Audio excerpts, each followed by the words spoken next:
What's good, fam? We are back.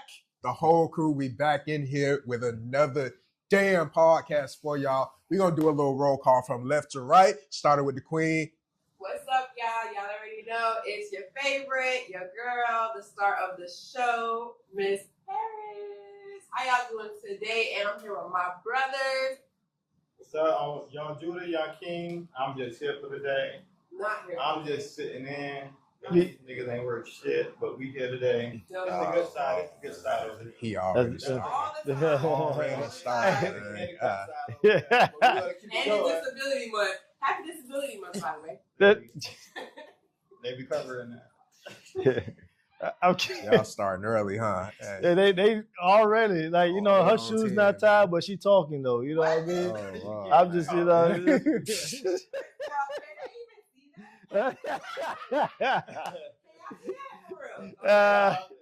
I was waiting on it. All right.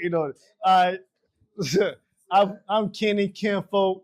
I've been doing this for a while. This is my domain. This is these are my peoples, my minions around me, and I like to shout them out. Give them love and appreciation because they don't know what they're doing, but I do. So because I know what I'm doing, we're all good. All right. So we'll go ahead and take over the show. Kenny look like a 9-year-old named Chuck. You might. With his red and white. She said a 9-year-old named Chuck. Go ahead, my brother. And listen, y'all already know me. It's well, chill, depending on whatever the mood is, you know what I'm saying? Whatever I need to be, that's what I'm here to do. Chill, we'll Hey, have to do but right. listen, we got some stuff we want to talk about today, don't we? Before we talk about stuff, can we do a toast? Oh. Does everybody have a cup? Yeah. I got my water. Yeah. Water. Come on. Yeah. Toast to us to make it through the week. Make it, I know, right? Yeah. Mm-hmm. You got more to do. Yeah. Yep. All right, so For sure. What we open up with today, man? So much going on in the news. What's good? Let's jump right into let's start talking about Teddy Bridgewater. This whole situation with him and Man, what they try to do to my I'm man. so I understand Wait, give us the background. Yeah. Let's give it a little context. So basically, he's Teddy Bridgewater was a NFL If you don't know quarterback Teddy Bridgewater, he's kind of a local, How you gonna take over from Florida. From Florida. He, what I'm saying, was a big high school star here, went to Louisville, had a long NFL career, went back to Miami Northwestern to give back as a coach, right? Okay. Now go ahead, Kenny. I'm sorry. Okay, so but thank you, sir. Yeah. I didn't, I didn't even have that information. I was going. Okay? Yeah.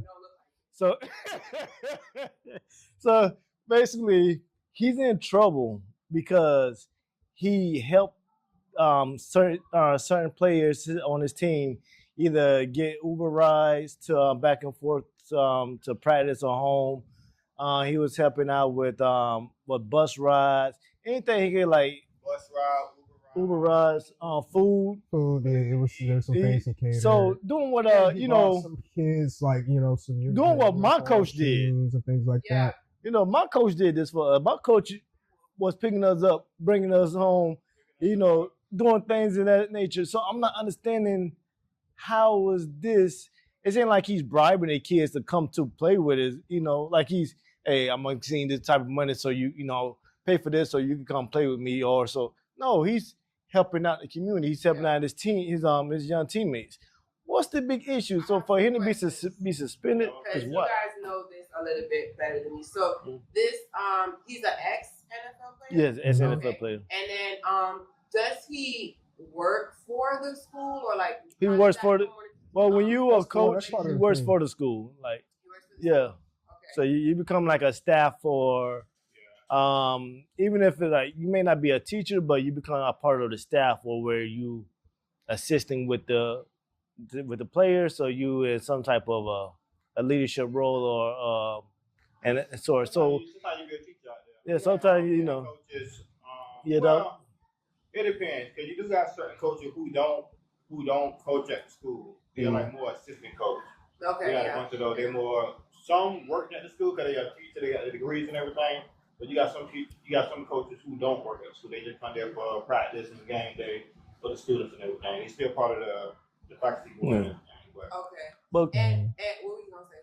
but coaches are supposed to So that's kind help of like my help next out. question. So I don't want to say race has anything to do with it, but what is the race of this man? He's black.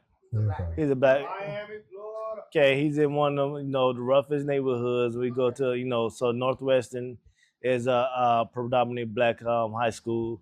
So I'm And not let me- understanding. and it that. needs to be stated that Miami Northwestern is a powerhouse, right? Yeah. This is a team, this is a school that's used to winning a lot, right? Yeah. Because again, Miami is a hotbed of talent. We know that there's a lot of NFL, they produce a lot of NFL players and things like that. I So just Miami know it Northwestern is just one of those schools that it just attracts talent on itself. Mhm. So I could see if there were like concerns about recruiting, like, hey, it's been a big thing in the NCAA, recruiting practices and things like that. There's a lot of rules in place to prevent certain players getting, say special treatment and those sorts of things and gifts and like that sort of thing, because in the NCAA, it is, it's looked at as a way of keeping the playing field even, right? If one school is like giving, literally bribing players to come and play for them by giving them gifts and stuff, that is a big issue, right? The thing about the NCAA, it's been very hypocritical, right? Because they're making so much money off these players. And there's always been stuff that, like, some of these players really come from really bad backgrounds. They and come straight from where they found their ass. Yeah, they come from really bad backgrounds or whatever. Some of them have like real life problems. They come there like they have, some of the players have kids already or whatever. They got to pay rent. They got all this other stuff. So it's like, if you even try to like help them out with anything, then it's like, oh yeah, that's a violation, right? Which is like, to me, that's getting way too much into the letter of the law and not really what the law was intended to do, right? Yeah. And I didn't even know the extent to which that extended to high school athletics. It seems like just buying food, catering meals, stuff like that. I had all that kind of stuff when I was in high school. I played high school ball. You know what I mean? Like they catered all of our games were catered and things like that. It wasn't considered special treatment. Yeah, so. and this new season, he was asking for donations because he kicked out because he made a post. He kicked out so much money trying to help out. He was wondering if he could get a little donations from anyone who wanted to help donate, which is donation is great for any type of school, right? For any type of organization. So I'm not understanding like what's the big issue when, I understand that you don't want kids to feel like that. You don't want people to feel like it's favoritism or something like that. Okay, but it's not really favoritism. It's just him. He has the means. And he want to help out in a certain way, not just help out on the field, but even off the field. And this is the thing people gotta understand. We're in a new generation where we got new younger coaches who's very visible. We see them on a regular online. We got a homeboy now from where we grew up at, Dominique Rogers, NFL player, played college against him, played track against him and everything. He's back on. He's coaching out at our high school, our old high school when we played there. Him and one of my best friends that's coaching out there now. So like, good shout out to Tori. And I wonder because they young and black, very spokeful, very visible. Everybody see them, and that's what it is. That's all I can see what it is. They gonna come with their money. That's anything now, Right. The school, is the school gonna fund it or fund him? No, they're not doing those things. That's what the job the school supposed to be doing. If you want these kids to come back to your school, I've been speaking about it years ago before they start paying college players. I was highly favored for like these kids, but the Ben got paid. I have a question for y'all. High school players get paid? No. It's like college players. Yeah, college. Yeah, okay. I'm about to say. High school, but now NIL deal, so these kids are now able to get paid. NIL deals are different, but even then, I'm not a big fan of NIL deals when it comes to the young adults, and not till they get to college. Because we gotta go into NIL one day on its own. I think that the NCAA is still getting over on the NIL deals because it's still like the colleges are still making billions of dollars out for these athletes or whatever. NIL only lets them get sponsorship deals and stuff like that, but it's still like at the end of the day, the players that are lower on the roster, that's on the depth chart down, they should still be getting paid too. Because like honestly, they should still be getting paid. Yeah. They're supposed to get paid because that's what bringing funds in for your school. And literally, the school, they need to be considered employees of the school because they are. In all actuality, they are because the schools are making so much money off of these kids, man. I have a question to bring it back to Teddy. So why do you guys think, for one, this has gained so much attention? And then two, do you guys feel like he's being targeted? And if so, why? I think there's layers. Said that, I mean, you know, you guys play sports and you guys are involved, obviously, throughout your lives and with your kids. You guys say coaches do this all the time. Right. So why is it all of a sudden now? I would even think, what's that other football player's name? Deion Sanders. I'm pretty sure did a lot. You know what I'm saying? And nobody really said anything. I haven't. That's a great. They did. Okay. Well, yeah. School me. I mean, they did. They got on. Well, they couldn't do nothing about it because he's Deion Sanders. College. I love to see college people like let's see because they have a choice. Coach, because they more to the field, they more to the game. You got a lot of so-called white folks who come in and never play sports. They come here they learn the training, the game, but they coach with it. They can't show you an example of how this shit works. Right. They can't. So that's what I don't like. I don't like those type of coaches who never played. They just want to coach just to be over people. Can I speak to this from like more of a systematic standpoint? Yeah. So the thing is like whenever we're dealing with black players, right, we got to be realistic when we're talking about a lot of these kids are coming like from straight poverty, right? And it's going to be like that in any predominantly black neighborhood. Anytime you're talking about a school that's predominantly black, the athletes are black, things like that. There's always going to be that issue of like sometimes these kids literally do not have enough money to buy cleats because their mom is trying to put food on the table still, right? This isn't an issue in predominantly white neighborhoods, right? And it's even less of an issue when you start talking about these like, have you guys ever heard of like, you know, IMG Academy and things like that? These huge prep academies, right? That like essentially operate like colleges. They go out and they recruit these players. They come be it like because they have all these like different choice options for school, like school choice. That's like a topic for another day. It's like they are able to come to these schools, right, with the idea of like we are prepping your kids to go play college ball. Yeah. Essentially, right? These schools are already loaded with money because of the alumni and all that are putting money into the programs. Well, it's like when we're wanting to talk about competitive disadvantage, like nobody's really looking at these prep academies. And it's like every state has them. Like every state, like IMG is just like one of the biggest ones, right? But these are like in every state that you can imagine. Like you're getting more and more of these schools, these prep academies that are essentially eating up all this talent in their state. You know, they're recruiting these players and bringing them there. I'm like, what? It's like if we're going to talk about some coach that just wants to buy cleats for his kids, feed them before games, maybe give them rides to and from practice. Why aren't we looking at these prep academies a lot more and putting them under a microscope and saying, hey, maybe this is presenting a talent disadvantage and unfair advantages? It's because of the organization. We have a prep school, usually one of those IMG school. There's one that's actually across the street from my old high school. Right across the street. My high school is here.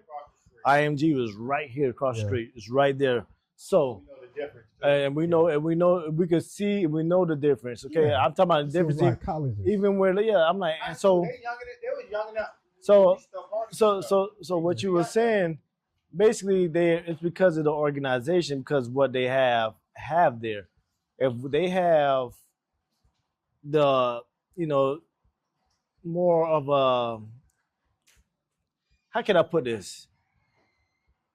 Different skin color, running the organization.